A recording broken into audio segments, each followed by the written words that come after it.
50 number question क्या है आपका, शुद्ध जल का पीएच मान कितना होता है। शुद्ध जल का पीएच मान आपका 7 होता है। शुद्ध जल का पीएच मान कितना होता है, 7 होता है। 51 नंबर प्रश्न पर आइए।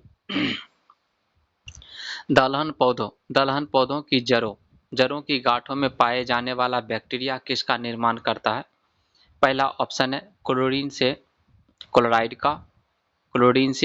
का निर्माण करता है। दूसरा ऑप्शन है नाइट्रोजन से नाइट्रेट का निर्माण करता है। नाइट्रोजन से किसका निर्माण करता है, नाइट्रोजन से नाइट्रेट का निर्माण करता है। तीसरा ऑप्शन है सल्फर से सल्फेट का निर्माण करता है। फास्फोरस से आपका फॉस्फेट का निर्माण करता है। आंसर क्या आ जाएगा, 51 का आपका बी सही हो जाएगा। 51 का कौन सही हो जाएगा, बी सही हो जाएगा। दलहन पौधों की जड़ों की गांठों में पाया जाने वाला बैक्टीरिया नाइट्रोजन से नाइट्रेट का निर्माण करता है। किसका निर्माण करता है, नाइट्रोजन से नाइट्रेट का निर्माण करता है। दलहनी पौधों की गांठों में राइजोबियम बैक्टीरिया पाया जाता है। जो दलहनी पौधा होता है ना, उसके गांठ में क्या पाया जाता है, राइजोबियम नामक क्या पाया जाता है, राइजोबियम नामक बैक्टीरिया पाया जाता है, जो वायुमंडलीय नाइट्रोजन को नाइट्रेट में बदल देता है। जो वायुमंडलीय नाइट्रोजन को किस में बदल देता है, नाइट्रेट में बदल देता है। प्रकृति में नाइट्रोजन के यौगिक के निर्माण एवं विनाश का एक चक्र क्या चलता रहता है।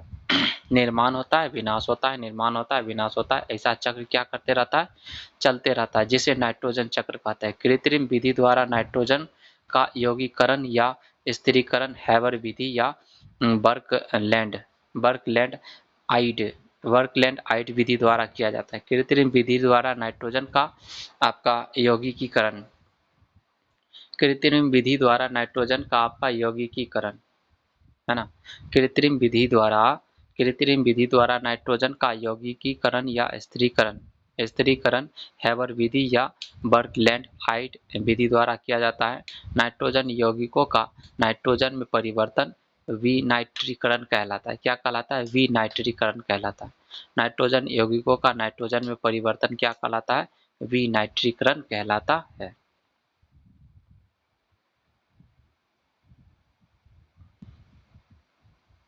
बावन नंबर प्रश्न क्या है आपका, CH3 बॉन्ड CH3 और इधर आपका CH2 और CH बॉन्ड Cl और उसके बाद CH3 का आयुपेक नाम बताना। इसका आयुपेक नाम बताना है। क्या होता है, पहले क्लोरो आएगा, क्लोरो डालिए, ठीक है ना। 2 क्लोरो देख लीजिए, जिधर से आपका हेलोजन ग्रुप है ना, उधर से ही क्या करेंगे हम लोग, नंबरिंग करेंगे, ठीक है ना। तो इधर से पीछे से नंबरिंग करेंगे तो क्या हो जाएगा आपका 1 2 3 4 5, ठीक है ना। 2 क्लोरो 1 2 3 4 है ना। तो क्या हो जाएगा आपका 1 क्लोरो 4 मेथिल पेंटेन 52 का क्या हो जाएगा आपका, ए हो जाएगा। 2 क्लोरो 4 मेथिल पेंटेन हो जाएगा, 5 गो कार्बन है ना। 1 क्लोरो 4 मेथिल पेंटेन हो जाएगा। इसका आईपीएक नेम 2 क्लोरो 4 मेथिल पेंटेन हो जाएगा। पीछे से क्या करेंगे, इसका नंबरिंग करेंगे, है ना। साइक्लोप्रोपेन, 3 गो कार्बन, साइक्लोब्यूट। देखिए एल्कोहल का आपका अभिक्रियाशील समूह क्या होता है आपका, एल्कोहल का अभिक्रियाशील समूह OH होता है। एल्डिहाइड का अभिक्रिया समूह आपका CHO होता है ना। एल्कोहल का अभिक्रियाशील समूह क्या होता है आपका, OH। एल्कोहल का अभिक्रियाशील समूह क्या होता है आपका, OH होता है। एल्डिहाइड का अभिक्रियाशील समूह क्या होता है, CH होता है। और ईथर का अभिक्रियाशील समूह होता है बॉन्ड O बॉन्ड होता है। कीटोन का कार्बन डबल बॉन्ड के साथ क्या रहेगा, उसके साथ जुड़ा हुआ रहेगा। एस्टर का अभिक्रियाशील समूह COOR होता है। एस्टर का क्रियाशील समूह क्या होता है, COOR होता है। एमीन का क्रियाशील समूह NH2 होता है और नाइट्रो का क्रियाशील समूह NO2 होता है। नाइट्रो का अभिक्रियाशील समूह क्या होता है, NO2 होता है। और फिनाइल का अभिक्रियाशील समूह C6H5 होता है। फिनाइल का अभिक्रियाशील समूह क्या होता है, C6H5 है ना। फिनाइल का अभिक्रियाशील समूह क्या होता है, C6H5 होता है ना। 53 नंबर क्वेश्चन पर आइए। 53 नंबर प्रोटॉन क्या है। प्रोटॉन आपका भारी हाइड्रोजन का नाविक है। प्रोटॉन क्या है आपका? भारी हाइड्रोजन का नाभिक है। दूसरा ऑप्शन है एक मूलभूत कण है। तीसरा ऑप्शन है धनावेशित कण है। और चौथा ऑप्शन है इसमें से सभी। बताइए प्रोटॉन क्या है? प्रोटॉन एक धनावेशित कण होता है। प्रोटॉन क्या होता है? प्रोटॉन एक धनावेशित कण होता है। प्रोटॉन धनावेशित कण है। किसी तत्व के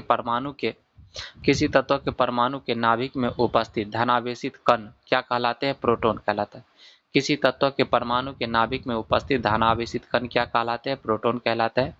किसी तत्व के परमाणु के नाभिक में उपस्थित धनावेशित कण क्या कहलाते हैं? प्रोटॉन कहलाते हैं। यह किसी पदार्थ का एक मूल कण है। यह किसी पदार्थ का क्या है? आपका एक मूल कण है जो हाइड्रोजन के समतुल्य होता है ना। यह किसके समतुल्य होता है? प्रोटॉन आपका हाइड्रोजन के समतुल्य होता है।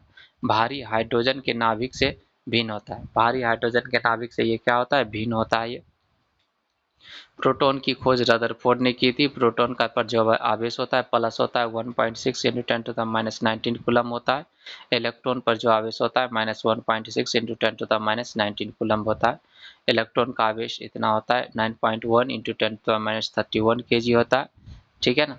द्रव्यमान के आधार पर सबसे जो आपका जो सबसे भारी कौन होता है? द्रव्यमान के अनुसार सबसे भारी आपका न्यूट्रॉन होता है। उसके बाद प्रोटॉन होता है। उसके बाद क्या होता है? इलेक्ट्रॉन। ठीक है ना।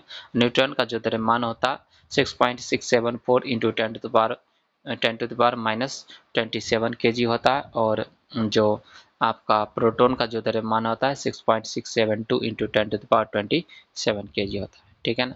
तो सबसे जो भारी है ना, द्रव्यमान के आधार पर जो न्यूट्रॉन क्या होता है? सबसे भारी होता है। द्रव्यमान के आधार पर न्यूट्रॉन क्या होता है? सबसे भारी होता है। द्रव्यमान के आधार पर न्यूट्रॉन क्या होता है? सबसे भारी कण। द्रव्यमान के आधार पर क्या है? न्यूट्रॉन सबसे भारी कण है। उसके बाद कौन हो जाएगा? प्रोटॉन। उसके बाद इलेक्ट्रॉन हो जाएगा। ठीक है ना। 54 नंबर क्वेश्चन पर आ जाइए। 54 नंबर क्वेश्चन क्या है? निम्नलिखित में से कौन एक वैद्युत संयोजी बंध है? वैद्युत संयोजी बंध है, बताइए कौन है? पहला ऑप्शन है BF3, दूसरा ऑप्शन है CH4, तीसरा ऑप्शन है SiCl4, MgCl2। बताइए वैद्युत संयोजी बंध कौन है? वैद्युत संयोजी बंध जिसमें आपका जिसमें आयन का निर्माण होता है। ठीक है ना। इलेक्ट्रॉन प्रोटॉन का जो ले दे के क्या करता है? संयोजन करता है। 54 का क्या हो जाएगा? 54 का ऑप्शन क्या हो जाएगा? MgCl2 हो जाएगा। MgCl2 हो जाएगा। MgCl2 विद्युत आपका संयोजी बंध बनाता है। MgCl2 क्या बनाता है? विद्युत संयोजी बंध बनाता है। MgCl2 क्या बनाता है? आपका विद्युत संयोजी बंध बनाता है। MgCl2 विद्युत संयोजी बंध बनाता है। इसमें मैग्नीशियम विद्युत धनात्मक धातु है। इससे मैग्नीशियम क्या है? आपका विद्युत धनात्मक धातु है, जबकि क्लोरीन विद्युत ऋणात्मक है। जब इलेक्ट्रॉन के आदान प्रदान द्वारा बंधन का निर्माण होता है तो इसे विद्युत संयोजी बंधन कहते हैं। जब इलेक्ट्रॉन का आदान प्रदान द्वारा बंधन का निर्माण होता है तो क्या कहते हैं? इसे विद्युत संयोजी बंधन कहते हैं। NaCl, उसके बाद CaCl3, CO3, MgCl2 आदि वैद्युत संयोजक बंधन होते हैं। ठीक है। ये सब क्या होते हैं? वैद्युत संयोजक बंधन होते हैं। जैसे NeCl हो जाएगा, वैद्युत संयोजक बंध बनाता है। NaCl हो गया। और उसके बाद CaCO3 हो गया। NaCl, CaCO3 हो गया। MgCl2 हो गया। आदि में वैद्युत संयोजक बंध होते हैं। NaCl में, CaCO3 में, MgCl2 में आदि में वैद्युत संयोजक बंध होता है। इलेक्ट्रॉन के साझेदारी द्वारा बना बंधन सहसंयोजी बंधन कहलाता है। इलेक्ट्रॉन के साझेदारी द्वारा बना बंधन क्या कहलाता है? इलेक्ट्रॉन के साझेदारी द्वारा बना बंधन क्या कहलाता है? सहसंयोजी बंधन कहलाता है। इलेक्ट्रॉन के साझेदारी द्वारा बना बंधन इलेक्ट्रॉन के साझेदारी द्वारा बना बंधन क्या कहलाता है? सहसंयोजी बंधन कहलाता है। इलेक्ट्रॉन के साझेदारी द्वारा बना बंधन क्या कहलाता है? सहसंयोजी बंध कहलाता है ना। CH4 बॉन्ड C2H6 है ना। Bond CH4 bond C2H6। उसके बाद आपका C2H6 CH4 C2H6 है ना। बेंजीन के सहसंयोजी बेंजीन में आपका सहसंयोजी बंध पाए जाते हैं। इसमें क्या पाया जाता है? सहसंयोजी बंध पाए जाते हैं।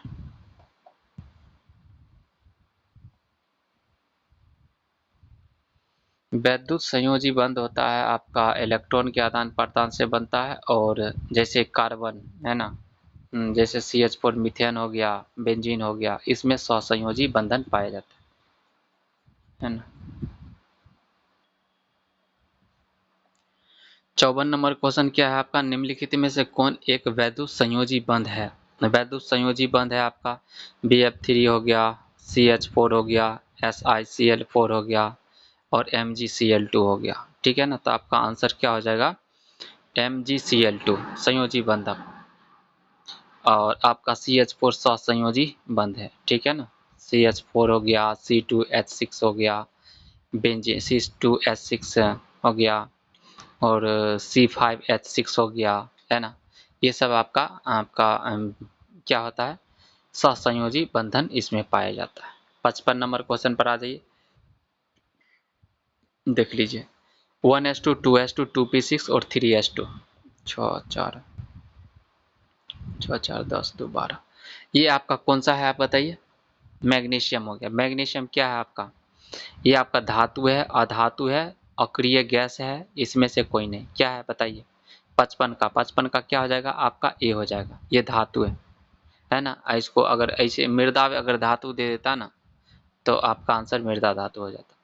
1s2 2s2 2p6 3s2 electronic विन्यास वाला तत्व क्या है आपका धातु है। यह विन्यास मैग्नीशियम का है, जो एक क्या है आपका धातु है। मैग्नीशियम आपका क्षारीय मृदा धातु है। मैग्नीशियम कैसा धातु है आपका, मैग्नीशियम का क्षारीय मृदा धातु है। सोडियम आपका क्षार धातु है, सोडियम क्या है आपका क्षार धातु है। पोटेशियम भी क्षार धातु है। मैग्नीशियम क्षारीय मृदा धातु है। मैग्नीशियम क्या है आपका क्षारीय मृदा धातु है। सोडियम आपका क्षार धातु है और पोटेशियम भी आपका क्षार धातु है। और एस जो ब्लॉक है ना, एस ब्लॉक वाले जो तत्व होते हैं ना धातु होते हैं। एस ब्लॉक वाले जो भी तत्व है आपका क्या है आपका धातु है। एस ब्लॉक तत्व वाला, एस ब्लॉक वाला तत्व क्या है आपका धातु है। अपवाद में हीलियम, अपवाद में कौन है आपका हीलियम, अपवाद में क्या आपका हीलियम है ना, हीलियम भी आपका धातु। अपवाद में क्या आपका हीलियम अधातु है। हीलियम क्या है आपका अक्रिय गैस। पी ब्लॉक वाले तत्व आपका धातु, अधातु और उपधातु होते हैं। पी ब्लॉक वाले तत्व धातु भी हो सकते हैं, लेकिन एस ब्लॉक वाले तत्व जो भी है ना आपका धातु ही है। ठीक है ना, पी वाला जो तत्व है ना आपका धातु भी हो सकता है, अधातु भी हो सकता है, उपधातु भी हो सकता है। डी ब्लॉक का तत्व क्या हो जाता है आपका संक्रमण। डी ब्लॉक के तत्व, डी ब्लॉक का जो तत्व है ना आपका संक्रमण धातु होता है, संक्रमण धातु है। डी ब्लॉक के तत्व क्या आपका संक्रमण धातु है। डी ब्लॉक का तत्व क्या आपका संक्रमण धातु है। ठीक है,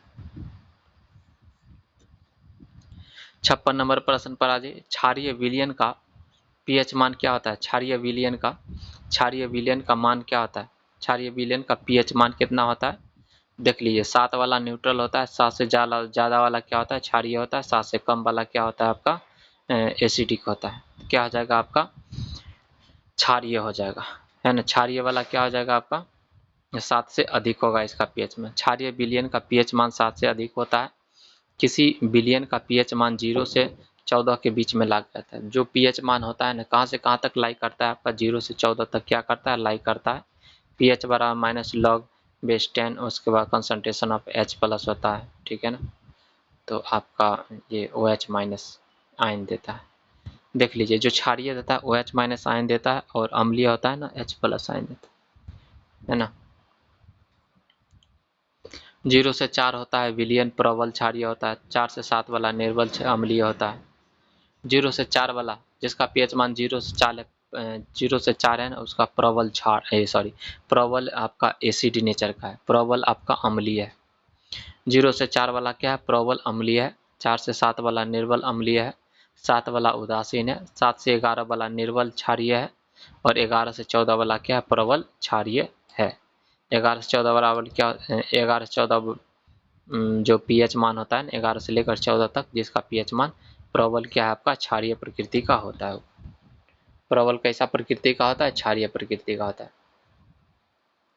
57 नंबर क्वेश्चन, साबुनीकरण, साबुनीकरण की प्रक्रिया में उपोत्पाद उपोत्पाद के रूप में उपोत्पाद के रूप में क्या प्राप्त होता है। साबुनीकरण की प्रक्रिया में उपोत्पाद के रूप में क्या प्राप्त होता है। साबुनीकरण की प्रक्रिया में उपोत्पाद के रूप में क्या प्राप्त होता है, साबुन प्राप्त होता है, ग्लिसरॉल प्राप्त होता है, ग्लाइकॉल प्राप्त होता है, इसमें से कोई नहीं। तो आंसर क्या हो जाएगा साबुनीकरण की प्रक्रिया में उपोत्पाद के रूप में क्या प्राप्त होता है? ग्लिसरॉल प्राप्त होता है। क्या प्राप्त होता है? ग्लिसरॉल। साबुनीकरण की प्रक्रिया में साबुनीकरण की प्रक्रिया सैपोनिफिकेशन, साबुन बनाने की क्या है प्रक्रिया है? यह क्या है? साबुन बनाने की प्रक्रिया है। और इसके उत्पाद में क्या होता है? सैपोनिफिकेशन। साबुनीकरण के दौरान क्या निकलता है? आपका ग्लिसरॉल का निर्माण होता है। किसका निर्माण होता है? ग्लिसरॉल का निर्माण होता है।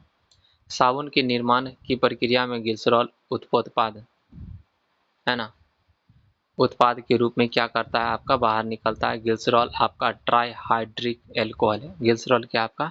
Trihydric alcohol. ग्लिसरॉल क्या आपका? Trihydric alcohol. ग्लिसरॉल आपका ट्राईहाइड्रिक एल्कोहल है। साबुन को पारदर्शी बनाने के लिए इसे इथाइल एल्कोहल में उबाला जाता है। साबुन को जो पारदर्शी बनाने के लिए इसे क्या किया जाता है? इसे इथाइल अल्कोहल में क्या किया जाता है? उबाला जाता है। पारदर्शी बनाने के लिए इसको, साबुन को हम लोग क्या करते हैं? इथाइल अल्कोहल में इसको उबालते हैं। 58 नंबर प्रश्न, हरा कशिश का अणुसूत्र क्या होता है? हरा कशिश का अणुसूत्र बताइए तो जल्दी। हरा कशिश का अणुसूत्र क्या होता है आपका? बोलिए। आपका FeSO4 7H2। FeSO4 क्या आ जाएगा? 7H2। FeSO4 7H2। हरा कशिश का फॉर्मूला क्या है आपका? FeSO4 7H2। और उजला कशिश का बताइए। ZnSO4 7H2। हरा कशिश का होता है FeSO4 7H2। हरा कशिश का फॉर्मूला होता है FeSO4 7H2। और उजला कशिश का होता है ZnSO4 7H2। उजला क्या होता है? ZnSO4 7H2। नीला कशिश का फॉर्मूला होता है CuSO4 5H2। नीला जो होता है ना, नीला कशिश का फॉर्मूला CuSO4 5H2। नीला कशिश का फॉर्मूला CuSO4 5H2 होता है। उजला कशिश का फॉर्मूला ZnSO4 है ना 7H2 होता है। और हरा कशिश का फॉर्मूला FeSO4 7H2। हरा कशिश का फॉर्मूला FeSO4 7H2। हरा कशिश का फॉर्मूला क्या होता है? FeSO4 7H2 होता है। 58 का एक हो जाएगा। FeSO4 7H2 हरा कशिश का सूत्र है। FeSO4 7H2। FeSO4 7H2 किसका सूत्र है? हरा कशिश का सूत्र है। इसका उपयोग हरा रंग एवं दवाओं में किया जाता है। इसका उपयोग हरा रंग एवं दवाओं में किया जाता है। ZnSO4 7H2। ZnSO4 7H2 को उजला कशिश कहा जाता है। ZnSO4 7H2। ZnSO4 7H2 को उजला कशिश।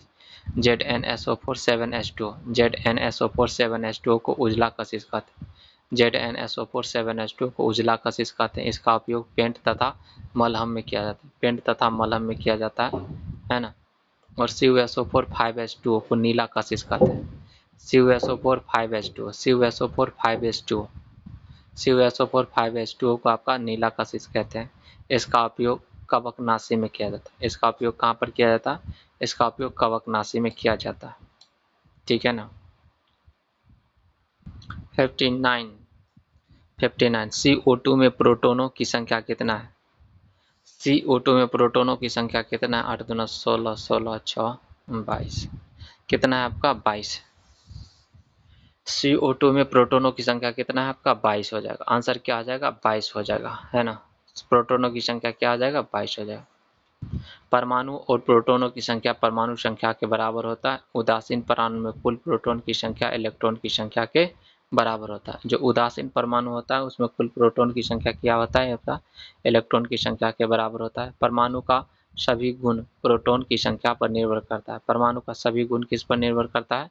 प्रोटॉन की संख्या पर निर्भर करता है। परमाणु का रासायनिक गुण इलेक्ट्रॉन की संख्या पर निर्भर करता है। परमाणु का जो रासायनिक गुण होता है ना, देखिए परमाणु का जो सभी गुण प्रोटॉन की संख्या पर निर्भर करता है।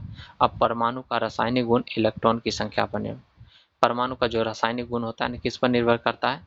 इलेक्ट्रॉन की संख्या पर। परमाणु के रासायनिक गुण इलेक्ट्रॉन की संख्या पर निर्भर करता है। किस पर निर्भर करता है? इलेक्ट्रॉन की संख्या पर निर्भर करता है। यानी समस्थानिक में इलेक्ट्रॉन की संख्या और संभारिक में आपका द्रव्यमान संख्या बराबर होता है। 60 नंबर प्रश्न पर आ जाइए। 60 नंबर का प्रश्न क्या है? एक समान वृत्तीय गति करने वाले किसी कण के लिए निम्न में से अशुद्ध कथन का चुनाव कर। एक समान वृत्तीय गति कर रहा है तो गलत के लिए चुनना है ना। तो कण का वेग का परिमाण क्या रहता है? नियत रहता है। कण का वेग का परिमाण क्या रहता है? नियत रहता है। कण का वेग आपका कण का वेग त्रिज्या सदिश कण का वेग और त्रिज्या सदिश के क्या होता है? आपका लंबवत बना रहता है। ये बात तो सही है। कण की गति के साथ साथ त्वरण की दिशा परिवर्तित होती रहती है। ये बात भी सही है। त्वरण का परिमाण नियत नहीं रहता, ठीक है ना। तो आपका डी क्या है? आपका गलत है। कण का वेग का परिमाण नियत रहता है। त्वरण का परिमाण नियत नहीं रहता है। उस त्वरण का जो परिमाण है ना, नियत रहता है। डायरेक्शन तो बदलते रहता है। त्वरण का परिमाण नियत नहीं रहता, ये गलत है। त्वरण का परिमाण क्या होता है? आपका नियत रहता है, ठीक है ना। तो 60 का क्या आ जाएगा? डी क्या है? आपका गलत है। एक समान वृत्तीय गति संपन्न करने वाले किसी कण के लिए त्वरण का जो परिमाण होता है ना, त्वरण का परिमाण नियत बना रहता है। त्वरण का परिमाण क्या रहता है? नियत बना रहता है। नियत त्वरण का जो परिमाण नियत बना रहता है। कथन क्या है? आपका गलत है। कथन एक समान वृत्तीय गति में चाल नियत रहती है। आपका संवेग, आवेग, बल, वेग, कोणीय संवेग आदि नियत नहीं रहता है ना। आवेग है ना, क्या बोला है?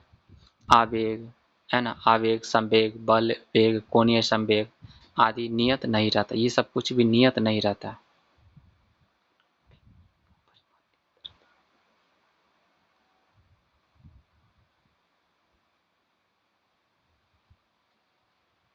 एक समान वृत्तीय गति संपन्न करने वाले किसी कण के लिए त्वरण का परिमाण नियत बना रहता,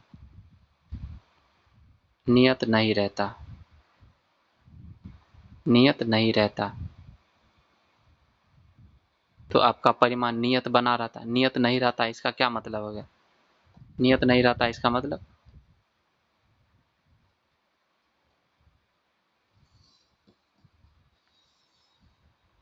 आपका डी क्या है? आपका गलत है। त्वरण का परिमाण नियत नहीं रहता है।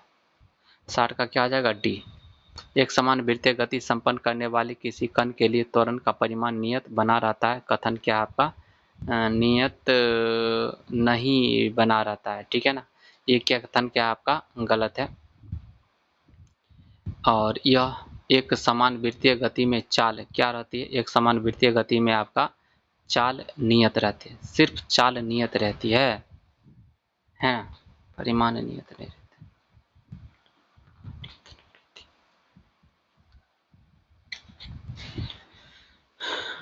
क्वेश्चन कंफ्यूज वाला है। एक बात सिंपल जानिए कि जो एक वृत्तीय गति होता रहेगा ना, तो सिर्फ चाल नियत रहता है ना। चाल नियत रहता है, बात बाकी कुछ भी नियत नहीं रहता। आवेग, संवेग, बल, वेग, कोणीय संवेग आदि नियत नहीं रहता, कुछ भी नियत नहीं रहता है ना। सिर्फ क्या रहता है? आपका चाल नियत रहता, ठीक है।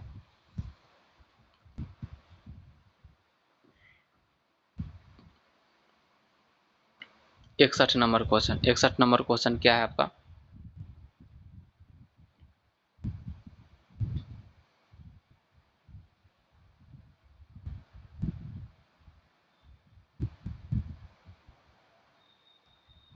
इकसठ नंबर क्वेश्चन कहता है निम्न में से किसे स्वयं संयोजित बल कहा जाता है? निम्न में से किसे स्वयं संयोजित बल कहा जाता है? निम्न में से किसे स्वयं संयोजित बल कहा जाता है? स्थैतिक घर्षण हो जाएगा, दूसरा में हो जाएगा आपका बेलन या लोटनी घर्षण हो जाएगा।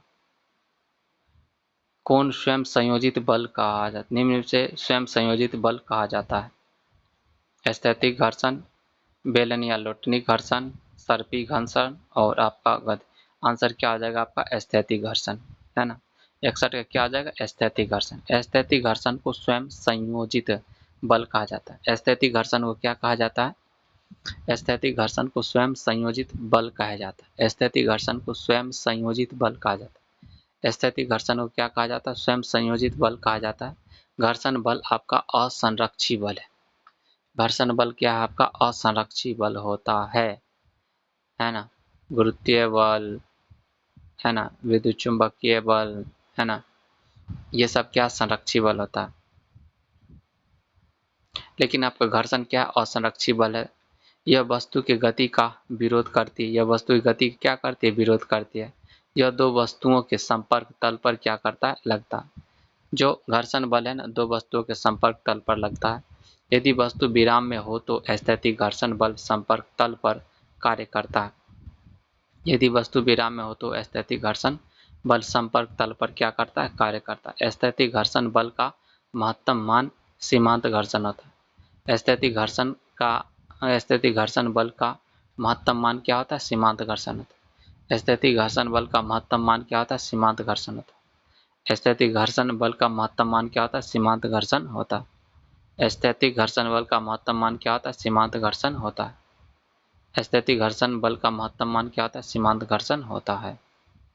ठीक है। 62 नंबर क्वेश्चन। 62 नंबर क्वेश्चन क्या है? एक उत्तल लेंस के प्रधान अक्ष पर एक उत्तल लेंस के प्रधान अक्ष पर एक उत्तल लेंस के प्रधान अक्ष पर एक उत्तल लेंस के प्रधान अक्ष पर प्रकाश केंद्र से 15 सेंटीमीटर की दूरी पर रखे बिंब का काल्पनिक प्रतिबिंब लेंस से 25 सेंटीमीटर की दूरी पर बनता है। यानी आपका U मिल गया और आपका और V मिल गया, तो लेंस की फोकस दूरी क्या हो जाएगा? और ये बात किया है उत्तल लेंस का, बात किया है किसका? बात किया है आपका उत्तल लेंस का। एक उत्तल लेंस के प्रधान अक्ष पर प्रकाश केंद्र से 15 सेंटीमीटर की दूरी पर 15 सेंटीमीटर की दूरी पर इसे बिंब के काल्पनिक प्रतिबिंब की बात करते हैं तो लेफ्ट साइड हो जाएगा। काल्पनिक प्रतिबिंब 25 सेंटीमीटर की दूरी पर बनता है, तो लेंस की फोकस दूरी क्या हो जाएगा? लेंस की फोकस दूरी के लिए फार्मूला आपको पता है, 1/f बराबर 1/v माइनस 1/u। देख लीजिए यहाँ पर काल्पनिक प्रतिबिंब बनने की बात किया है, तो आपका जो लेंस की जो क्षमता, लेंस की जो फोकस दूरी होगा ना, वो भी लेंस की फोकस दूरी नहीं, लेंस का जो प्रतिबिंब और वस्तु दोनों निगेटिव में होगा, तो -15 और -25। ठीक है ना। आपका 37.5 सेंटीमीटर होगा। क्या हो जाएगा आपका? 37.5 सेंटीमीटर हो जाएगा। ठीक है, ठीक है ना।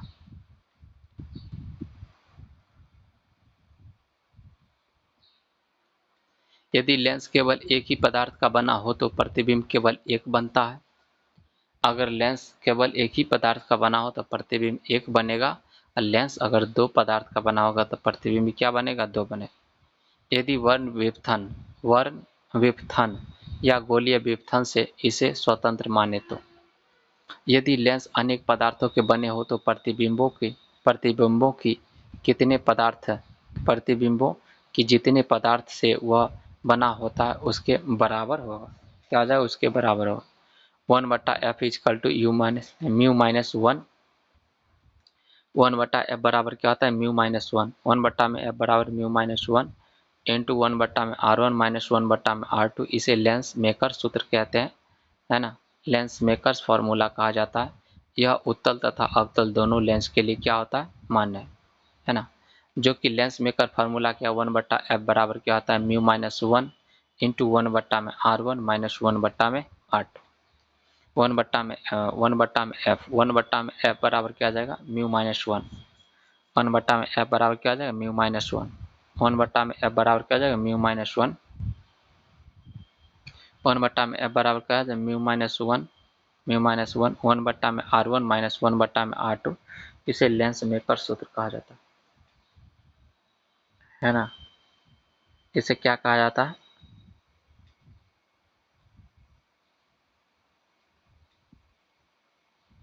इसे लेंस मेकर सूत्र कहा जाता है। 1/f is equal to mu minus one into 1/r1 minus 1/r2। इसे लेंस मेकर सूत्र कहा जाता है। यह उत्तल तथा अवतल दोनों लेंसों के लिए क्या होता है? मान्य है। 63 नंबर क्वेश्चन पर आ जाइए। 63 नंबर क्वेश्चन क्या है? तप्त तार एमीटर द्वारा मापन किया जाता है। तप्त तार एमीटर द्वारा मापन किया जाता है केवल प्रत्यावर्ती धारा का, केवल दिष्ट धारा का, प्रत्यावर्ती धारा दिष्ट धारा दोनों, ठीक है ना। जो एमीटर होता है, एमीटर आपका प्रत्यावर्ती धारा दिष्ट धारा दोनों को माप सकता है, ठीक है ना। एमीटर आपका प्रत्यावर्ती धारा और दिष्ट धारा किसको माप सकता है? दोनों को क्या कर सकता है? माप कर सकता है। 63 का ऑप्शन क्या हो जाएगा? 63 का सी सही हो जाएगा। 63 का कौन सा सही हो जाएगा? 63 का सी सही हो जाएगा। तप्त तार एमीटर द्वारा प्रत्यावर्ती धारा एवं दिष्ट धारा दोनों धाराओं को मापा जा सकता है ना। तप्त तार एमीटर द्वारा प्रत्यावर्ती धारा एवं दिष्ट धारा दोनों धाराओं को मापा जा सकता है। इसमें विद्युत धारा एसी और डीसी की तीव्रता, उसमें लगे प्लेटिनम एवं इरिडियम मिश्र धातु के ऊष्मीय प्रसार के द्वारा मापा जाता है, ठीक है ना। एसी और डीसी की तीव्रता उसमें लगे प्लेटिनम एवं इरिडियम मिश्र धातु के ऊष्मीय प्रसार के द्वारा मापा जाता है। विद्युत वाहक बल इलेक्ट्रोमोटिव फोर्स मापने के लिए पोटेंशियोमीटर यंत्र का उपयोग किया जाता है। विद्युत वाहक बल है ना, विद्युत वाहक बल होता है ना, विद्युत वाहक बल विद्युत वाहक बल मापने के लिए पोटेंशियोमीटर यंत्र का प्रयोग किया जाता है। विद्युत वाहक बल मापने के लिए किसका उपयोग किया जाता है? पोटेंशियोमीटर यंत्र का प्रयोग किया जाता है। व्हीटस्टोन ब्रिज द्वारा अज्ञात प्रतिरोध 3 ज्ञात प्रतिरोधों की सहायता से निकाला जा सकता है। मीटर ब्रिज व्हीटस्टोन ब्रिज का ही एक प्रायोगिक रूप है। मीटर ब्रिज क्या है? व्हीटस्टोन ब्रिज का ही एक क्या है? प्रायोगिक रूप है। मीटर ब्रिज आपका व्हीटस्टोन ब्रिज का ही क्या है? आपका प्रायोगिक रूप है। मीटर ब्रिज आपका व्हीटस्टोन ब्रिज का ही क्या? आपका प्रायोगिक रूप है। मीटर ब्रिज व्हीटस्टोन ब्रिज का ही क्या? आपका प्रायोगिक रूप है। मीटर ब्रिज व्हीटस्टोन ब्रिज का ही प्रायोगिक रूप है। गैल्वेनोमीटर द्वारा परिपथ में विद्युत धारा का पता लगाया जाता है। गैल्वेनोमीटर द्वारा क्या किया जाता है बताइए? गैल्वेनोमीटर द्वारा परिपथ में विद्युत धारा का पता लगाया जाता है। गैल्वेनोमीटर के द्वारा परिपथ में विद्युत धारा का पता लगाया जाता है। एमीटर द्वारा परिपथ में धारा का परिमाण, गैल्वेनोमीटर द्वारा परिपथ में विद्युत धारा का पता लगाया जाता है। एमीटर द्वारा परिपथ में धारा का परिमाण का पता लगाया जाता है। वोल्टमीटर द्वारा विद्युत विभव की माप की जाती है। वोल्टमीटर द्वारा क्या माप की जाती है? वोल्टमीटर द्वारा विद्युत विभव।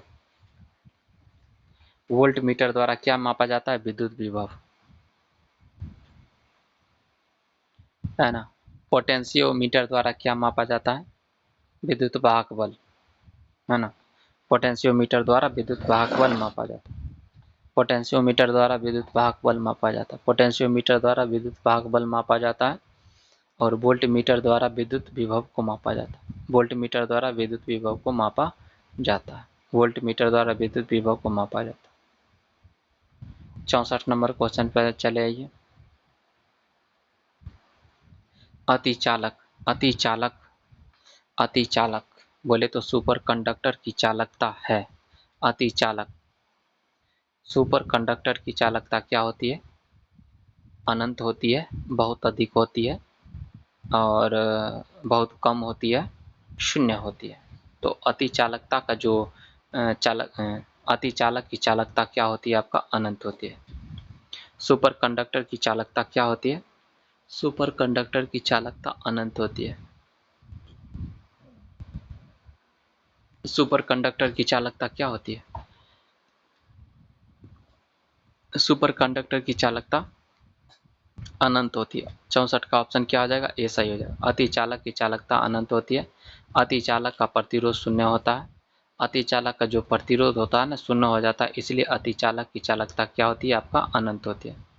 अतिचालक का प्रतिरोध शून्य होता है, अतः चालकता क्या होती है? अनंत होती है, ठीक है ना।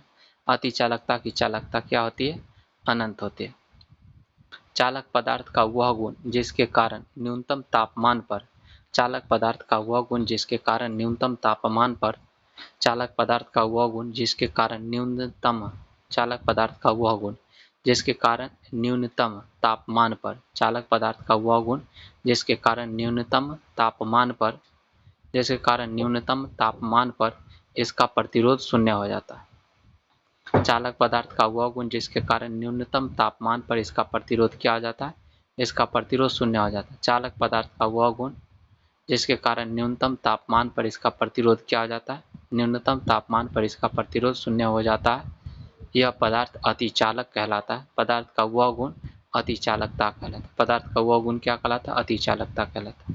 जिस तापमान पर चालक पदार्थ या अर्धचालक जिस तापमान पर चालक पदार्थ या अर्धचालक है ना, चालक पदार्थ या अर्धचालक अतिचालकों की भांति व्यवहार करने लगता है, इसे क्रांतिक तापमान कहते हैं। ठीक है ना। तो क्रांतिक तापमान किसको बोलते हैं, तो क्रांतिक तापमान उसको बोला जाता है जिस तापमान पर चालक पदार्थ या अर्धचालक अर्धचालक अतिचालक की तरह काम करने लगता है, उसको क्या बोलते हैं, क्रांतिक तापमान कहते हैं। अतिचालक की खोज है ना कि ओन्स नामक वैज्ञानिक ने किया था। ऐसा जो चालक या आपका अर्धचालक है ना अतिचालक की तरह व्यवहार करने लगेगा ना, तो उसको भांति व्यवहार करता है, इसे क्रांतिक तापमान कहते हैं। अतिचालक की खोज के ओन्स नामक वैज्ञानिक ने किया था। अतिचालक का खोज किसने किया था, के ओन्स नामक वैज्ञानिक ने अतिचालक का खोज किया था। पारा आपका 4.2 केल्विन तापमान पर अतिचालक के भांति व्यवहार करता है ना। पारा आपका 4.2 केल्विन तापमान पर अतिचालक के भांति क्या करता है, व्यवहार करता है। वर्तमान समय में बहुत सारे ऑक्साइड सुपर कंडक्टर है ना, बहुत सारे ऑक्साइड क्या है, सुपर कंडक्टर, जैसे Ba2CU3O7 Nb3SN है ना, Ti2CO आदि क्या है आपका, ये सुपर कंडक्टर है ना। Ba2CU3 Ba2CU3O7 Ba2CU3O7 Nb3SN Ti2CO आदि, ये सब क्या है आपका सुपर कंडक्टर है। ये सब क्या आपका सुपर कंडक्टर है।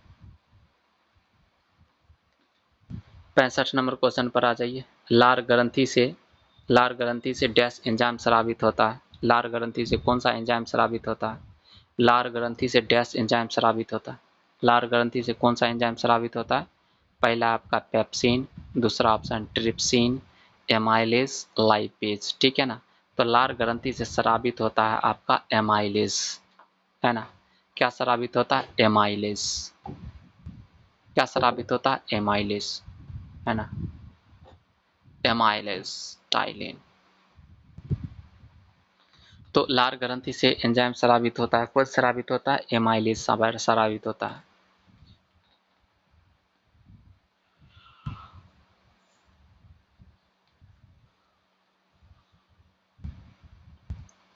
लार ग्रंथि से आपका एमाइलेज एंजाइम क्या होता है, स्रावित होता है। लार ग्रंथि से आपका एमाइलेज एंजाइम स्रावित होता है। मनुष्य में 3 जोड़ी लार ग्रंथियां पाई जाती है। मनुष्य में कितनी जोड़ी लार ग्रंथि पाई जाती है, आपका 3 जोड़ी का लार ग्रंथि पाई जाती है ना।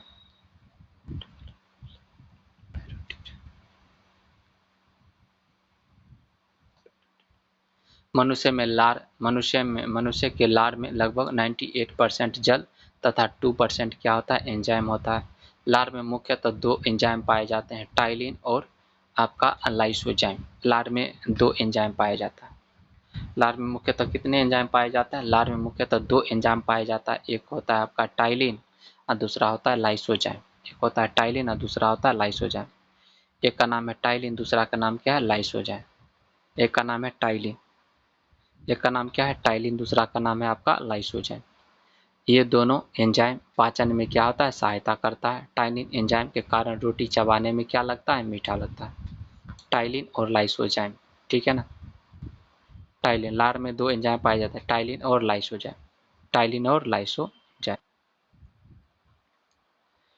66 नंबर क्वेश्चन पर आ जाइए। 66 नंबर क्वेश्चन क्या कहता है, किस प्रकार का प्रजनन विशाल विविधता ला सकता है, विशाल विविधता ला सकता है। अलैंगिक, लैंगिक, मुकुलन, पुनर्जनन। क्या होता है, लैंगिक। जो लैंगिक जनन है ना आपका विशाल विविधता ला सकता है। ऑप्शन क्या आ जाएगा? बी सही हो जाएगा। 66 का बी सही हो जाएगा। लैंगिक प्रजनन विशाल विविधता ला सकता है। लैंगिक प्रजनन क्या कर सकता है बताइए?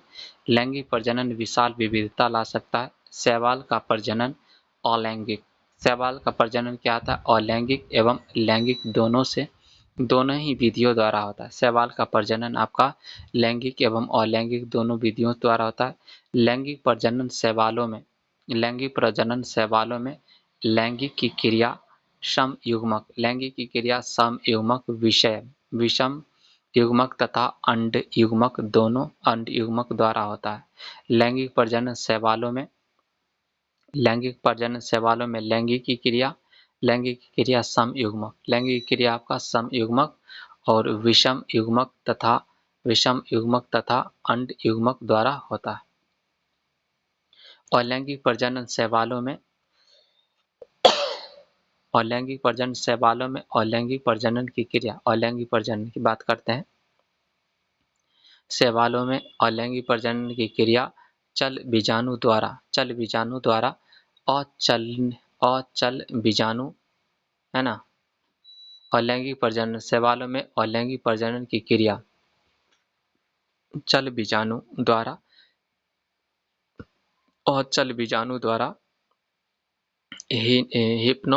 हिप्नोस्पोर द्वारा ऑक्टोस्पोर द्वारा तथा इंडोस्पोर द्वारा क्या होता है।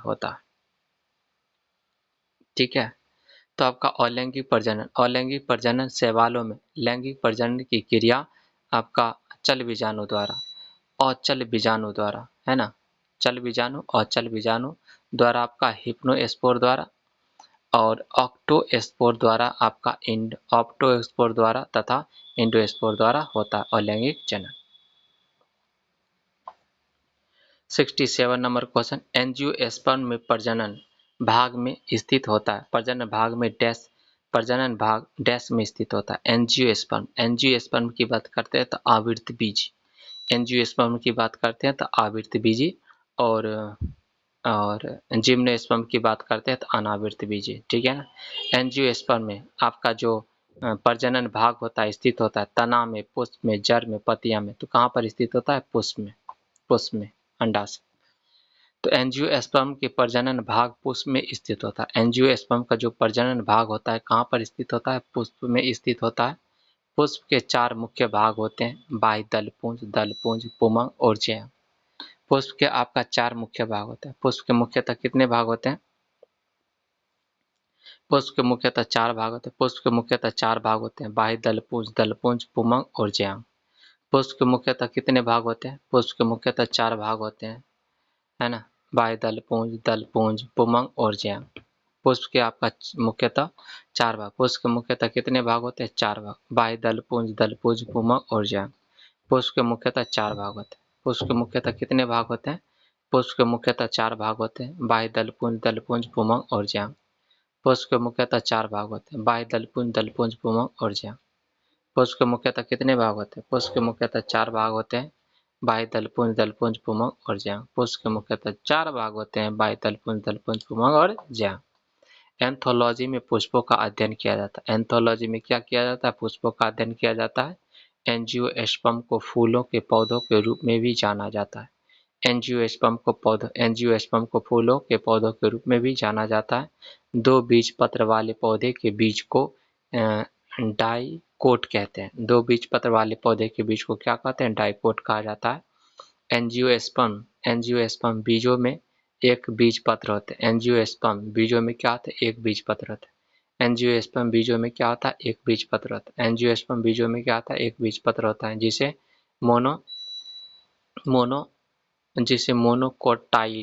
मोनोकोटाइल्डन का जिसे क्या कहते हैं? मोनोकोटाइल्डन या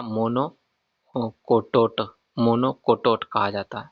एंजियोस्पर्म बीजों में एक बीज पत्र होते हैं। एंजियोस्पर्म बीजों में क्या होता है?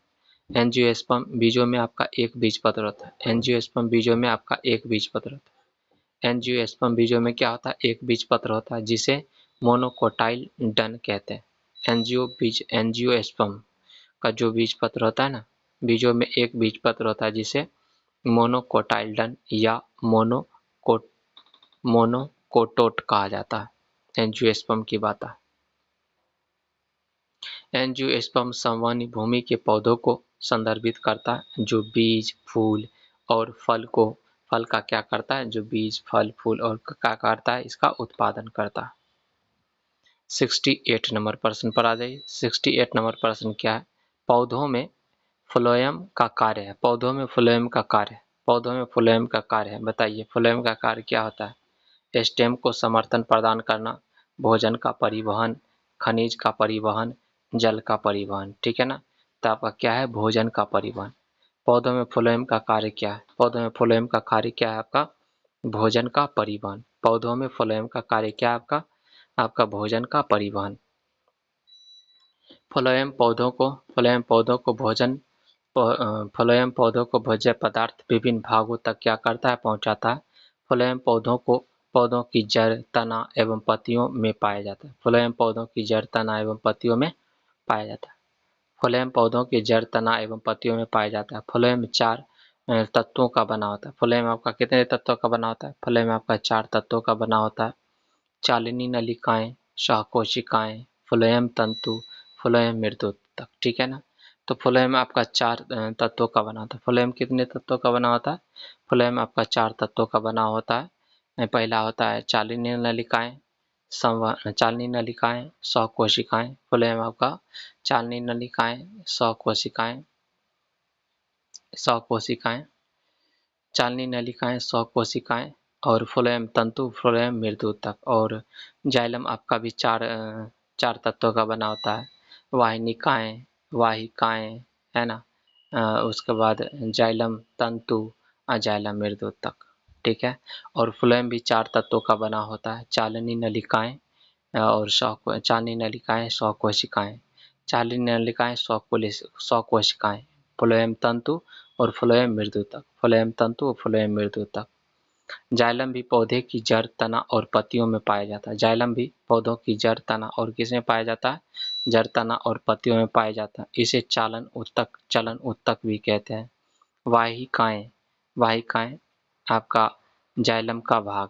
वाहिकाएं क्या आपका? जाइलम का भाग पौधों की जड़ से जल एवं खनिज लवण को पत्ती तक पहुंचाता है।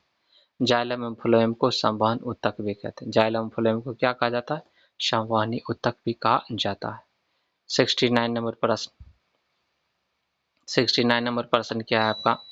डैश का घेरा गले में मौजूद होता है।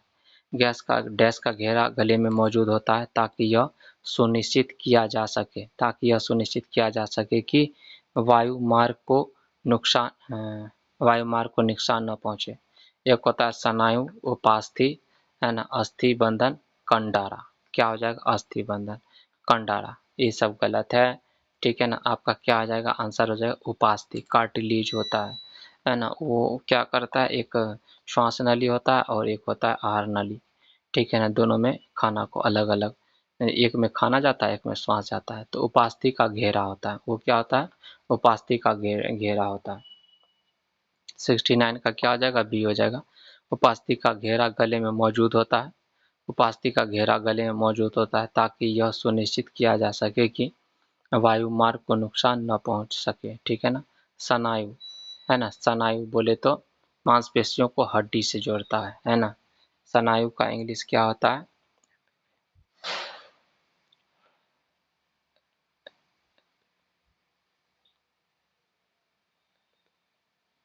तो आपका टेंडन, इसको क्या बोलते हैं? स्नायु का इंग्लिश क्या होता है? टेंडन, टीएमबी, याद रखिए टीएमबी।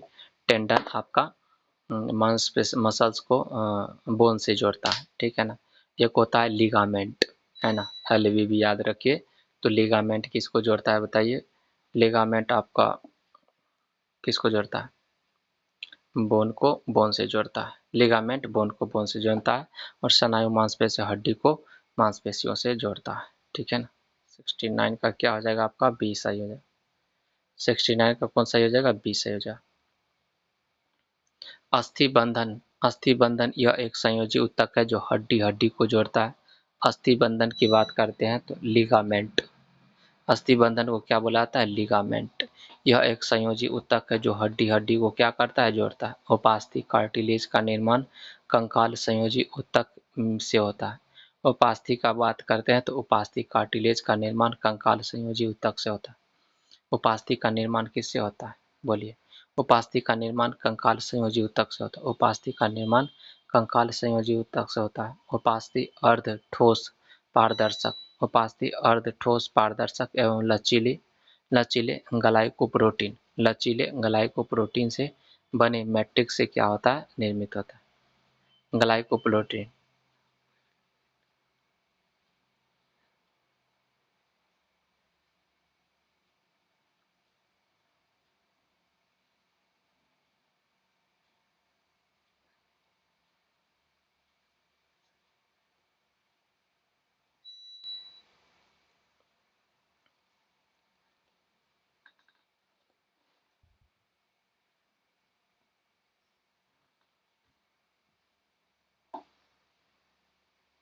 उपास्थि अर्ध ठोस, उपास्थि आपका अर्ध ठोस पारदर्शक, उपास्थि आपका अर्ध ठोस पारदर्शक एवं लचीले, उपास्थि आपका अर्ध ठोस पारदर्शक एवं लचीले ग्लाइकोप्रोटीन के बने मैट्रिक्स से क्या होता है, आपका निर्मित होता है। ठीक है ना। मैट्रिक्स के बीच में रिक्त स्थान, मैट्रिक्स के बीच में रिक्त स्थान में छोटी छोटी थैलियां होती है। छोटी छोटी क्या होती है, थैलियां होती है, जिसे लैकुनी, जिसे क्या कहते हैं, लैकुनी कहते हैं, जिसे क्या कहते हैं, लैकुनी। 70 नंबर प्रश्न पर आ जाइए। निम्न में से क्या अंडप के अंडप में उपस्थित होता है। अंडप में क्या उपस्थित रहता है, बताइए। पंखोड़ी, अंडाणु, परागकण, है ना, अंडाणु, है ना। अंडप में क्या उपस्थित रहता है, अंडाणु, है ना। अंडप में क्या उपस्थित रहता है, अंडाणु। अंडपों में अंडाणु पाया जाता है। जयांग पुष्प का वास्तविक मादा भाग है। जयांग, है ना, पुष्प का वास्तविक कौन सा भाग होता है, मादा भाग। जयांग पुष्प का वास्तविक मादा भाग होता है। अंडपों में अंडाणु पाया जाता है। अंडपों में क्या पाया जाता है, अंडपों में अंडाणु पाया जाता है। अंडपों में अंडाणु पाया जाता है। अंडपों में क्या पाया जाता है, अंडाणु पाया जाता है। जयांग पुष्प का वास्तविक मादा भाग है। जयांग पुष्प का क्या है, वास्तविक मादा भाग है। यह अंडपों से निर्मित होता है। यह किससे निर्मित होता है, अंडपों से। जयांग जो पुष्प का वास्तविक मादा भाग है, यह अंडपों से क्या होता है, निर्मित होता है। बीजांडों, बीजांडों में मादा युग्मक अंडाणु होता है। बीजांडों में मादा युग्मक क्या होता है, अंडाणु होता है। वर्तिकाग्र, वर्तिका आपका वर्तिका की बात करते हैं। वर्तिका अंडाशय के ऊपर का लंबा एवं पतला भाग होता है। वर्तिकाग्र, वर्तिका का सबसे ऊपर का भाग होता है जो चिपचिपा होता है। एक अंडक फूल का मादा प्रजनन हिस्सा होता है। एक अंडक फूल का क्या होता है, मादा प्रजनन हिस्सा होता है। एक अंडक आपका फूल का क्या होता है, एक अंडक फूल का मादा प्रजनन हिस्सा होता है। एक अंडक फूल का क्या होता है, मादा प्रजनन हिस्सा होता है, जो अंडाशय, थैली और कलंक से बना होता है। अंडक आपका फूल का मादा प्रजनन भाग होता है। अंडक आपका फूल का क्या होता है, मादा प्रजनन भाग होता है। अंडक फूल का मादा प्रजनन भाग होता है। अंडक आपका क्या होता है, अंडक फूल का मादा प्रजनन भाग होता है। अंडक फूल का मादा प्रजनन भाग होता है। अंडक फूल का मादा प्रजनन भाग होता है। अंडक अंडक फूल का मादा प्रजनन हिस्सा होता है। अंडक फूल का क्या होता है, मादा प्रजनन हिस्सा होता है। अंडक फूल का क्या होता है, मादा प्रजनन हिस्सा होता है। अंडक फूल का क्या होता है, मादा प्रजनन हिस्सा होता है। अंडक फूल का मादा प्रजनन हिस्सा होता है। अंडक फूल का क्या होता है, मादा प्रजनन हिस्सा। अंडक फूल का आता है मादा प्रजनन हिस्सा होता है। अंडक फूल का क्या होता है, मादा प्रजनन हिस्सा होता है, जो अंडाशय, शैली, जो अंडाशय, शैली और कलंक से क्या होता है, जो अंडाशय, शैली और कलंक से बना होता है। कलंक स्त्री केसर का वह भाग है जहाँ पराग अंकुरित होता है। कलंक स्त्री केसर का वह भाग है जहाँ पराग क्या होता है, आपका अंकुरित होता है ना। पराग क्या होता है, अंकुरित होता है। 71 नंबर क्वेश्चन पर आ जाइए। 71 नंबर क्वेश्चन क्या बोलता है आपका, पौधे में डैश, पौधे में डैश अवशोषण और ऊपरी गतिविधि में, पौधे में डैश अवशोषण और ऊपरी गतिविधि में, पौधे में डैश अवशोषण और ऊपरी गतिविधि में जड़ों, से पत्तियों, जड़ों से पत्तियों तक, जड़ों से पत्तियों तक पानी और खनिजों, जड़ों से पत्तियों तक पानी और खनिजों का संचरण में मदद करता है। पौधों में डैश अवशोषण, पौधों में डैश अवशोषण की ऊपरी गतिविधि में, पौधों में डैश अवशोषण और ऊपरी गतिविधि में जड़ों से पत्तियों, जड़ों से पत्तियों तक, जड़ों से पत्तियों तक प्रायः जड़ों से पत्तियों तक पानी और खनिजों के संचरण में मदद करता है। तो प्रकाश संश्लेषण, वाष्पोत्सर्जन, श्वसन और आपका प्रतिफल। तो आपका आंसर हो जाएगा, क्या हो जाएगा, आंसर हो जाएगा वाष्पोत्सर्जन, है ना। पौधों में वाष्पोत्सर्जन, अवशोषण और ऊपरी गतिविधि में जड़ों से पत्तियों तक पानी और खनिजों के संचरण में मदद करता है। आपका आंसर हो जाएगा वाष्पोत्सर्जन हो जाएगा। क्या हो जाएगा, वाष्पोत्सर्जन। पौधे में वाष्पोत्सर्जन, अवशोषण, वाष्पोत्सर्जन, अवशोषण और ऊपरी गतिविधि में जड़ों से पत्तियों तक, जड़ों से पत्तियों तक पानी और खनिजों, जड़ों से पत्तियों तक पानी और खनिजों, पत्तियों तक पानी और खनिजों के संचरण में क्या करता है, पानी और खनिजों का संचरण में क्या करता है, मदद करता है। पौधों में वाष्पोत्सर्जन का महत्व निम्न है। वाष्पोत्सर्जन पौधे के विभिन्न भागों में, वाष्पोत्सर्जन पौधे के विभिन्न भागों में जल और खनिजों के संवहन में क्या होता है, सहायता करता है। यह परासरण को बनाए रखता है और कोशिकाएं को कठोर रखता है, ठीक है ना। तो आपका जो पौधों में वाष्पोत्सर्जन है, पौधों में वाष्पोत्सर्जन का महत्व, पौधों में वाष्पोत्सर्जन का महत्व, वाष्पोत्सर्जन पौधों के विभिन्न भागों में जल और खनिजों के संवहन में क्या करता है, सहायता करता है। क्या करता है, संवहन में सहायता करता है। पौधों में वाष्पोत्सर्जन का महत्व आपका निम्न है। पौधों में वाष्पोत्सर्जन का महत्व निम्न है। वाष्पोत्सर्जन पौधों के विभिन्न भागों में जल और खनिजों के संवहन में क्या होता है, आपका सहायता करता है। यह परासरण को बनाए रखता है, यह परासरण को क्या करता है, बनाए रखता है और कोशिकाओं को कठोर बनाता है। कोशिकाओं को क्या बनाता है, कठोर बनाता है। यह कोशिकाओं की तीक्ष्णता को बनाए रखता है और कोशिका विभाजन में क्या करता है, मदद करता है। पौधों में निम्नलिखित, पौधों में निम्नलिखित विभिन्न प्रकार के वाष्पोत्सर्जन होते हैं। पहला है रंध्र वाष्पोत्सर्जन, दूसरा है लेंटिकुलर वाष्पोत्सर्जन, तीसरा है आपका त्वचीय वाष्पोत्सर्जन। त्वचीय वाष्पोत्सर्जन, रंध्र वाष्पोत्सर्जन, लेंटिकुलर वाष्पोत्सर्जन, इस प्रकार के क्या होता है, उसमें वाष्पोत्सर्जन होता है। 72 नंबर प्रश्न पर आ जाइए। निम्नलिखित में से कौन सा एक कोशिकीय हरित शैवाल है। निम्नलिखित में से कौन सा एक कोशिकीय हरित शैवाल है। निम्नलिखित में से कौन सा एक कोशिकीय हरित शैवाल है। निम्नलिखित में कौन सा एक कोशिकीय हरित शैवाल है। यूलोथ्रिक्स हो जाएगा, एस्पायरोगायरा हो जाएगा, हरित शैवाल तो एस्पायरोगायरा हो जाएगा, क्लेडोमाइनोमोनास हो जाएगा, ठीक है ना, क्लेडोमाइनोमोनास हो जाएगा, काड़ा, ठीक है ना। तो आपका आंसर क्या आ जाएगा, 72। 72 का क्या हो जाएगा, आपका 72 का सी सही हो जाएगा। 72 का कौन सा सही हो जाएगा, 72 का सी सही हो जाएगा। निम्नलिखित में से कौन सा एक कोशिकीय हरित शैवाल है। कोशिकीय हरित शैवाल आपका क्लेमाइडोमोनास है ना। कोशिकीय हरित शैवाल कौन है, आपका क्लेमाइडोमोनास। कोशिकीय हरित शैवाल कौन है, आपका क्लेमाइडोमोनास। 72 का सी हो जाएगा। क्लेमाइडोमोनास एक कोशिकीय, क्लेमाइडोमोनास एक कोशिकीय हरित शैवाल है। क्लेमाइडोमोनास एक कोशिकीय हरित शैवाल है। शैवाल की सामान्य विशेषताएं निम्न है। शैवाल प्रकाश संश्लेषक जीव है। शैवाल क्या आपका प्रकाश संश्लेषक जीव है। शैवाल एक कोशिकीय तथा बहुकोशिकीय जीव हो सकते हैं। शैवाल आपका क्या हो सकते हैं, एक कोशिकीय और बहुकोशिकीय जीव हो सकते हैं। शैवाल में जनन अलैंगिक और लैंगिक दोनों रूपों में होता है। शैवाल में जनन आपका लैंगिक और अलैंगिक दोनों रूपों में होता है।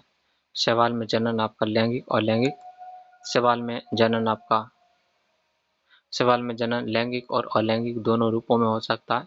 अलैंगिक जनन, अलैंगिक जनन की अलैंगिक जनन की बीजाणुओं के निर्माण से होता है। अलैंगिक जनन की बीजाणुओं के निर्माण से होता है। लाल शैवाल को रोडोफाइटा भी कहा जाता है। लाल शैवाल को क्या कहते हैं, रोडोफाइटा भी कहा जाता है। यह समुद्री और मीठे पानी के पारिस्थितिक, यह समुद्री मीठे यह समुद्री और मीठे पानी के पारिस्थितिक तंत्र में पाई जाने वाले एक विशिष्ट प्रजाति होती है। लाल शैवाल को रोडोफाइटा भी कहा जाता है। लाल शैवाल को क्या कहा जाता है? लाल शैवाल को रोडोफाइटा भी कहा जाता है। यह समुद्री और मीठे पानी के पारिस्थितिक तंत्र में पाई जाने वाली एक विशिष्ट प्रजाति होती है। 73 नंबर प्रश्न पर आ जाए। 73 नंबर प्रश्न क्या बोलता है? गार्ड कोशिकाओं में डैश प्रवाहित होने पर वे फूल जाते हैं, जिससे एस्टोमाटा का छिद्र क्या हो जाता है? खुल जाता है। तो आपका पानी क्या आ जाएगा? पानी। पहला ऑप्शन है पानी, दूसरा ऑप्शन है एंजाइम, तीसरा ऑप्शन है रसायन और चौथा ऑप्शन है हार्मोन। तो गार्ड कोशिका में डैश प्रवाहित होने पर, गार्ड कोशिका में क्या प्रवाहित होने पर? गार्ड कोशिका में डैश प्रवाहित होने पर, गार्ड कोशिका में क्या प्रवाहित होने पर? गार्ड कोशिका में डैश प्रवाहित होने पर वे फूल जाते हैं, जिससे एस्टोमाटा का छिद्र क्या होता है? आपका खुल जाता है। तो आपका आंसर क्या आ जाएगा? 73 का पानी हो जाएगा। 73 का पानी। गार्ड कोशिकाओं में पानी प्रवाहित होने पर वे क्या होते हैं? फूल जाते हैं। गार्ड कोशिकाओं में जो होता है ना, पानी प्रवाहित होगा ना, तो वे क्या कर प्रवाहित होने पर फूल जाता है, जिससे एस्टोमाटा का छिद्र क्या होता है? खुल जाता है। रासायनिक रासायनिक प्रकाशहीन प्रतिक्रिया। रासायनिक प्रकाशहीन प्रतिक्रिया क्लोरोफिल के स्ट्रोमा में होता है। रासायनिक प्रकाशहीन प्रतिक्रिया रासायनिक प्रकाशहीन प्रतिक्रिया क्लोरोफिल के स्ट्रोमाटा में होता है। क्लोरोफिल के क्या होता है? स्ट्रोमाटा में होता है। इस क्रिया में CO2 का अपचयन होकर इस प्रक्रिया में CO2 का अपचयन होकर शर्करा स्टार्च बनता है। इस प्रक्रिया में CO2 का अपचयन होकर शर्करा क्या स्टार्च बनता है। प्रकाश रासायनिक क्रिया क्लोरोफिल के ग्रेना के भाग में होता है। प्रकाश रासायनिक जो क्रिया होता है ना, प्रकाश रासायनिक क्रिया क्लोरोफिल के ग्रेना भाग में होता है। प्रकाश रासायनिक क्रिया क्लोरोफिल के ग्रेना में क्या होता है? ग्रेना भाग में होता है। प्रकाश संश्लेषण क्रिया क्लोरोफिल के ग्रेना भाग में होता है। ठीक है ना। 74 नंबर प्रश्न आ जाइए। निम्नलिखित निम्नलिखित प्रकार के अस्थायी ऊतकों में निम्नलिखित प्रकार के अस्थायी ऊतकों के निर्माण के लिए निम्नलिखित प्रकार के अस्थायी ऊतकों के निर्माण के लिए डैश ऊतक की कोशिकाओं को अलग किया जाता है। निम्नलिखित प्रकार की विभिन्न प्रकार की अस्थायी ऊतक के निर्माण के लिए डैश ऊतक की कोशिकाओं को अलग किया जाता है। कोलेनकाइमा, स्क्लेरेनकाइमा, मेरिस्मेटिक और पेरेनकाइमा। आंसर क्या हो जाएगा आपका? मेरिस्मेटिक हो जाएगा। मेरिस्मेटिक हो जाएगा। विभिन्न प्रकार के अस्थायी ऊतकों के निर्माण के लिए मेरिस्मेटिक ऊतक कोशिकाओं को अलग किया जाता है। 14 का क्या हो जाएगा? सी सही हो जाएगा। विभिन्न प्रकार के अस्थायी ऊतकों के निर्माण के लिए विभिन्न प्रकार के अस्थायी ऊतकों के निर्माण के लिए है ना, मेरिस्मेटिक ऊतक की कोशिकाओं को अलग किया जाता है। विभिन्न प्रकार के अस्थायी ऊतकों के निर्माण के लिए डैश ऊतक की कोशिकाओं को अलग किया जाता है। मेरिस्मेटिक हो जाएगा। क्या आ जाएगा? मेरिस्मेटिक हो जाएगा। विभिन्न प्रकार के अस्थायी ऊतकों के निर्माण के लिए मेरिस्मेटिक ऊतक की कोशिकाओं को अलग किया जाता है। विभिन्न प्रकार के अस्थायी ऊतकों के निर्माण के लिए मेरिस्मेटिक ऊतक की कोशिकाओं को अलग किया जाता है। ऊतक के अध्ययन हिस्टोलॉजी में किया जाता है। ऊतक का अध्ययन किस में किया जाता है? ऊतक का अध्ययन आपका हिस्टोलॉजी में किया जाता है। ऊतक का अध्ययन आपका हिस्टोलॉजी में किया जाता है। मेरिस्मेटिक ऊतक ऐसे कोशिकाओं का समूह होता है जिसमें बार बार सूत्री विभाजन करने की क्षमता होती है। मेरिस्मेटिक ऊतक ऐसी कोशिकाओं का समूह होता है मेरिस्मेटिक ऊतक ऐसी कोशिकाओं का समूह होता है जिसमें बार बार सूत्री विभाजन करने की क्षमता होता है। जिसमें बार बार सूत्री विभाजन करने की क्या होती है? क्षमता होती है। मेरिस्मेटिक ऊतक ऐसी कोशिकाओं का समूह होता है मेरिस्मेटिक ऊतक ऐसी कोशिकाओं का समूह होता है जिसमें बार बार सूत्री विभाजन करने की क्षमता होती है। जैसे बार बार सूत्री विभाजन करने की क्या होती है? क्षमता होती है।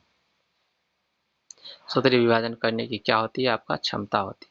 यह ऊतक की कोशिकाएं छोटी अंडाकार और बहुभुजी होती है। यह ऊतक की कोशिकाएं छोटी अंडाकार और क्या होती है? बहुभुजी होती है तथा इसकी भित्ति सेलुलोज की बनी होती है। इसकी भित्ति किसकी बनी होती है? इसकी भित्ति सेलुलोज की बनी होती है। प्रत्येक कोशिका घने कण युक्त कोशिका द्रव से भरी रहती है। विभाज्योत्की ऊतक को शीर्षस्थ, विभाज्योत्की ऊतक, विभाज्योत्की ऊतक को शीर्षस्थ है ना, विभाज्योत्की ऊतक और पार्श्व विभाज्योत्की, पार्श्व विभाज्योत्की और अंतर्वेशी विभाज्योत्की ऊतक में बांटा गया है। तो शीर्ष विभाज्योत्की ऊतक को आपको एक होता है शीर्षस्थ विभाज्योतिक ऊतक, पार्श्व विभाज्योतिक ऊतक और एक होता है अंतर्वेशी विभाज्योतिक ऊतक। पेरेन्काइमा ऊतक अत्यंत सरल अस्थायी ऊतक है।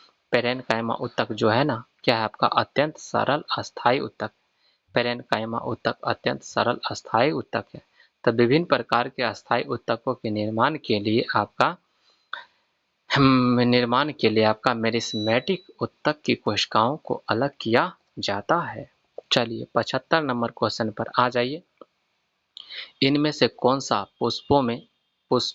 इनमें से कौन सा पुरुषों में पाया जाता है? एक्स गुणसूत्र, वाई गुणसूत्र, 2x क्या पाया जाता है बताइए। पुरुषों में आपका वाई गुणसूत्र पाया जाता है, एक्स और वाई दोनों पाया जाता है।